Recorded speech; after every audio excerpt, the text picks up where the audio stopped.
আক্রোশবশত অভিযুক্ত বাড়িতে ভাঙচুর এবং চুরির অভিযোগ আক্রান্ত পরিবারের লোকজনদের বিরুদ্ধে।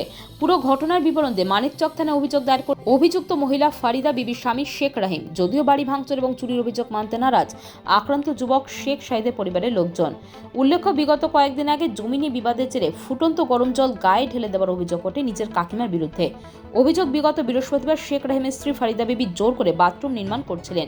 সেই কাজে বাধা দেন শেখ নুরুলের ছেলে শেখ শাহিদ। ফলে দুজনের মধ্যে বচসা শুরু হয়, আর তাতে ফুটন্ত গরম জল শেখ শাহিদের শরীরে ঠেলে দেয় ফারিদা বিবি বলে অভিযোগ। অভিযোগের ভিত্তিতে অভিযুক্ত মহিলা ফারিদা বিবিকে আটক করেন মানিকচক থানা পুলিশ।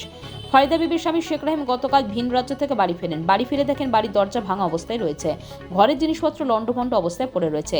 শেখ রাহিমের অভিযোগ, আক্রান্ত যুবকের শেখ শাহিদের পরিবারের লোকজন রাতে ঘরের দরজা ভাঙচুর করে নগদ কয়েক লক্ষ টাকা সোনার অলংকার চুরি করে পালিয়েছে। পুরো ঘটনার বিবরণ দিয়ে শেখ রাহিম মানিকচক থানায় অভিযোগ দায়ের করেন। যদিও সমস্ত ঘটনা মানতে নারাজ আক্রান্ত যুবকের দিদি ইস্তামারা বিবি। তার দাবি, এই ঘটনার সাথে আমরা কোনোভাবেই জড়িত না, তারা নিজেরাই এই ধরনের ঘটনা ঘটিয়ে আমাদের ফাঁসানোর চেষ্টা করছে। কোথায় ছিলেন আপনি? আমি ছিলাম চিল্লায়। হ্যাঁ, তারপর কি হয়েছে?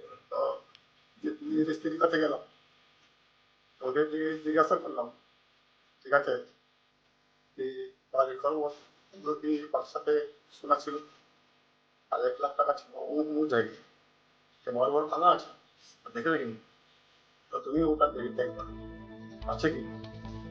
আমি এসে ওখান থেকে সাইনে এসে আমি চেক করতে নাই, বাস আমি ওইখানে চলে গেলাম।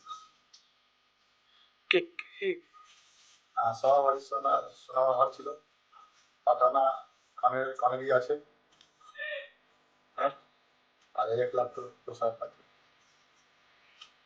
তো যেরকম করেছে 1 লাখ ভাঙা অঞ্চল করেছে বলে করেছে, দেখিনি। আমার কাছে একটা মোড় ছিল, এই বাড়িতে ঘুমিয়েছিল, বিভিন্ন শব্দ করলো, আর এখান থেকে পালালো। হয়েছে তারপরে ও অন্য বাড়িতে গিয়ে কিনা তো বললো কি চাষি, আমার চাষি আছে, ওকে আমি দেখেছি। আমি ছিলাম না, কেস করার জন্য বলেছে। ওগুলো কথা বলছে কি বাড়িতে গুলি করে ছেলে দিবে, ওরা ওরা নিজে করে ওগুলো কথা বানিয়ে বানিয়ে কেস করার জন্য কথা বলেছে। আমরা ভয় থেকে নিয়ে পুড়িয়েছিল, তো আমরা হসপিটালে নিয়েছিলাম। আমার কাকু বলেছে শেখ রাহি, ওগুলো সব মিথ্যা কথা। আপনারা কিছু করেন? না, আমরা ওগুলো কিছু করিনি। আমরা তো আমার ভাই কথা শুনলাম পুড়িয়ে গেছে, তো আমরা সব মানিক চোখ চলে গেলাম ফসলা দিয়ে। ও ওর বাড়ি গেল কি পায়খানা তৈরি করতে হবে না তোমাকে, ও জোর করে বলছে আমি পায়খানা তুলবো। তো আমার ভাই বললো ওগুলো পায়খানা টায়খানা করতে হবে না, 10 লিগে বসিয়ে একটা মেনটেন করে নিবা। ওই বলে আমার ভাইকে বলছে কি তুই কি সেখানে এসেছিস বলতে, আমার ভাইকে গরম জল ঢেলে দিল ওর উপরে।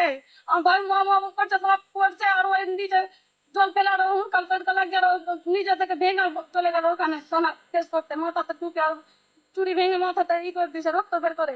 আর বলছি কি আমার কোমরে ব্যথা আছে, দিলিয়ে মেরে দিয়েছে, আর কিছু ব্যথা টেথা কিছু না। ওরা যে বলছে যে কালকে রাত্রে ওর বাড়িতে হামলা করেছেন, পর্দা টর্জা ভেঙে বাক্স না, ভেঙে, ওই নিজে ভেঙেছে, ও মিথ্যাবাদী। আপনারা করেন? না, আমরা কিছু করিনি, ওর বাড়ি যাইনি, আমরা দেখিনি তো। আমি তো নিজে আমার ভাইকে ওখানে চলে গেছি আমরা সবাই মিলে। Bureau news Bangla time.